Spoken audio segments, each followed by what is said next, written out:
witnesses, multiple witnesses, this is only one of them, saying he was at this party and was violently assaulted and then was taken back to the island. New evidence has just come out in the Nolan Wells case that proves that he was murdered by those 3 men. This investigation is active. It's ongoing. Section 1512 of the Criminal Code says that these 3 white boys should be arrested and face 20 years in jail. If they're not arrested by Monday, I'm calling for a protest. He wasn't able to confirm much. Ledbetter did confirm that interviews have been conducted with witnesses, and the department has been in contact with other departments and agencies, including the FBI. For weeks, one Mississippi family has been asking the same question over and over. What really happened to their son? Nolan Wells was 18. He went out on the water to celebrate the 4th of July. He never came home. Now, more than a week after his body was pulled from the Gulf, federal agents have entered the case. The FBI is now involved in the investigation into Nolan Xavier Wells' death.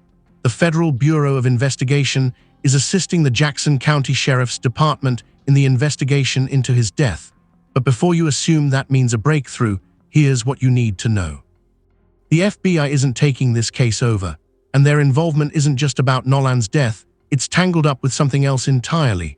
Threats. Interstate threats aimed at people connected to this case.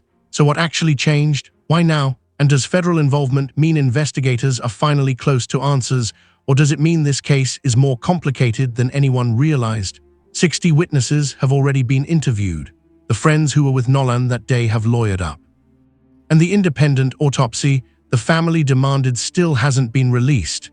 Today, we're breaking down exactly what's confirmed, what's still unknown, and what the FBI's role actually means for this case. If you want every update on this story, the moment it's confirmed, subscribe now, because this case is moving fast. Nolan Xavier Wells was more than a headline. He was a son, a teammate, a kid who by every account made the people around him feel welcome. He just graduated from Ocean Springs High School in 2025, where he played multiple sports and was known as a genuinely kind presence in the halls.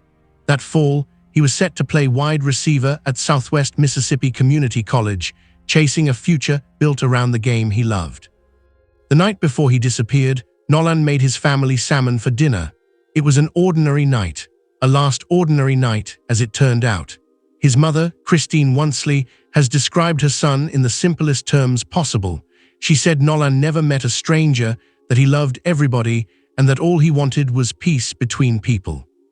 His father, Elmore, called him an elite athlete and a strong swimmer, a detail the family keeps returning to because it doesn't fit neatly with the explanation they've been given. Photos from the boat that day show Nolan laughing with his friends, arm around their shoulders. It was supposed to be a normal holiday trip. Instead, it became the last images anyone has of him alive. His family didn't just lose a son. They lost him in circumstances so uncertain that, weeks later, they're still fighting for basic answers about his final hours. Saturday, July 4th, Nolan traveled with friends by boat to Horn Island, a remote, federally protected barrier island about 10 miles off the Mississippi coast, a place with no staff, no shelter, and no cell service. Around 3 that afternoon, Nolan told his friends he'd catch a ride back to the mainland with someone else. That was the story his friends later gave investigators. He stayed behind. They left without him. He was never seen alive again. That night, a friend contacted the Coast Guard around 11 at night to report Nolan missing. Separately, his mother contacted the sheriff's office around midnight. But here's a detail that's raised real questions. The Jackson County Sheriff's Office didn't actually request Coast Guard assistance until around noon the next day, roughly 13 hours after that first call came in. A massive search followed, stretching across multiple agencies and volunteer groups, including the United Cajun Navy, a non-profit search and rescue organization. One volunteer described the water near that part of the island as treacherous, saying you could go from 3 feet of water to 20 feet within just a few steps because of the currents. For 2 days, there was no sign of him. Then Monday morning, a National Park Service agent found a body in the water off the northwestern tip of Horn Island. The Jackson County coroner confirmed the swimsuit matched what Nolan had been wearing. By Tuesday, dental records confirmed what the family had feared. It was Nolan. The sheriff's office said early on that no foul play was suspected. That statement, delivered so quickly after such an uncertain search, is part of what set off the firestorm of public scrutiny that followed, and part of why, weeks later, federal investigators are now involved. If you're just catching up, here's where this stands. An 18-year-old vanished on a 4th of July boat trip. His body was found 2 days later, and the accounts from the people who were with him do not match. Now the FBI is involved, and there are threats being investigated too. Stick around, because the details ahead raise even more questions. If this case has you hooked, subscribe now so you don't miss what comes next. Here's the part of this story that makes it different from a typical true crime case. As of right now, there is no named suspect. No one has been arrested. No one has been charged with a crime. Investigators have repeatedly said they've found no confirmed evidence of foul play. But that hasn't stopped the questions, because too many pieces of this story don't line up. The first account, the one Nolan's 3 friends reportedly gave police, was that he chose to stay behind on the island to talk with a young woman he'd met there, planning to catch a ride with her group later. But attorney Ben Crump, representing the Wells family, says that same young woman told a different story, that Nolan had actually made it back to the boat. Crump summed up the contradiction directly, saying the friends claim Nolan chose to stay, while the young woman says Nolan told her he was heading back to the boat with them. Then there's the phone. According to Crump, Nolan's friends took his cell phone with them when they left the island. When his parents eventually got the phone back, messages had already been deleted, and Crump has said it's strange for a teenager to be separated from his phone at all. Now add this. A video began circulating online allegedly showing an argument on the boat that day. Crump has described it directly, saying it shows what looked like Nolan and someone else yelling at one another. Investigators have since asked the public for any original, unedited footage from that day, especially anything showing an altercation or involving Nolan. All 3 friends who were with Nolan have now retained separate attorneys. One of them, Trayston Shepard, went on Good Morning America to defend the group publicly after receiving online threats, saying they did nothing wrong and that nobody wanted to see Nolan die. But Crump says that legal representation has limited what the family actually knows. Stating plainly that nobody knows the level of cooperation the friends are engaging in because they've all lawyered up. There's also a dimension to this case that can't be ignored. Nolan was the only black member of a friend group that was otherwise white, in a state with a long and painful history when it comes to black lives lost under questionable circumstances. Reverend Al Sharpton has stood with the family at press conferences. Crump has said directly that many in the black community fear this case could be swept under the rug the way others have been in Mississippi's past. So is there a motive? Is there a crime at all? Right now, honestly, nobody outside this investigation knows for certain. What exists is a contradiction between 2 accounts, a phone with deleted messages, an unverified video, and a family that doesn't trust the speed of the official explanation. And now the twist that changes the shape of this entire case. The FBI has stepped in. According to Jackson County Sheriff John Ledbetter, his department has worked with the FBI since the investigation began. This isn't a sudden new development so much as a partnership going public. Horn Island is federal land, and Ledbetter says the 2 agencies regularly collaborate on complex cases. As part of that partnership, FBI agents are assisting with the forensic examination of digital evidence collected during the investigation. But there's a second, separate thread here that's just as important. The FBI is also investigating interstate threats reportedly made against people connected to this case.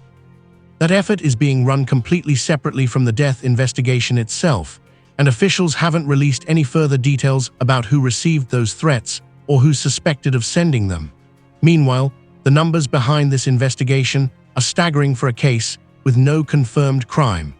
Ledbetter says his department has interviewed approximately 60 witnesses, including in-depth interviews with the 3 friends who were on the boat with Nolan.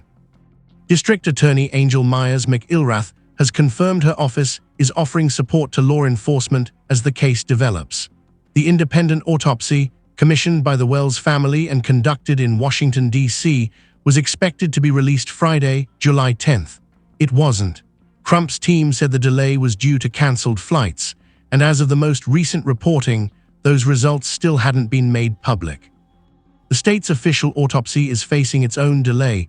The medical examiner's office is waiting on toxicology results, which one forensic expert said can take 2 to 3 weeks or longer to come back. So the twist isn't a smoking gun. It's federal resources entering a case that, on paper, authorities still insist shows no evidence of a crime, while simultaneously investigating threats connected to that same case. That combination alone tells you this story is far from over.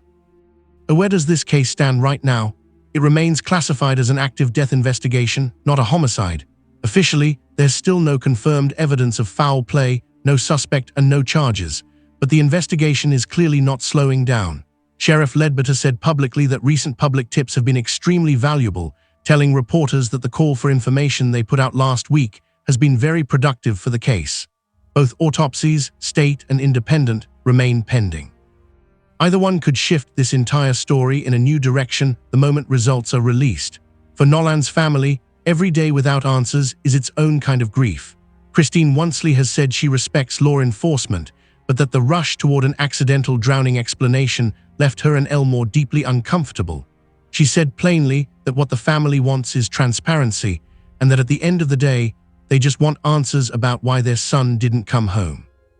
Crump has framed this case in terms that go beyond one family, arguing publicly that if the circumstances were reversed, if 3 black teenagers had been the ones who left a white friend behind on a remote island, he believes the investigation would have looked very different from day one.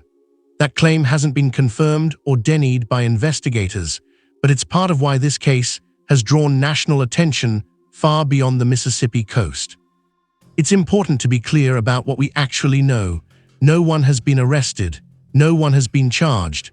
Authorities maintain there's no confirmed evidence of a crime. Everything else, the video, the phone, the contradicting accounts, remains part of an active investigation that hasn't reached a conclusion. So we want to hear from you. Do you believe this was a tragic accident, or do you think the contradictions in this case point to something investigators haven't uncovered yet?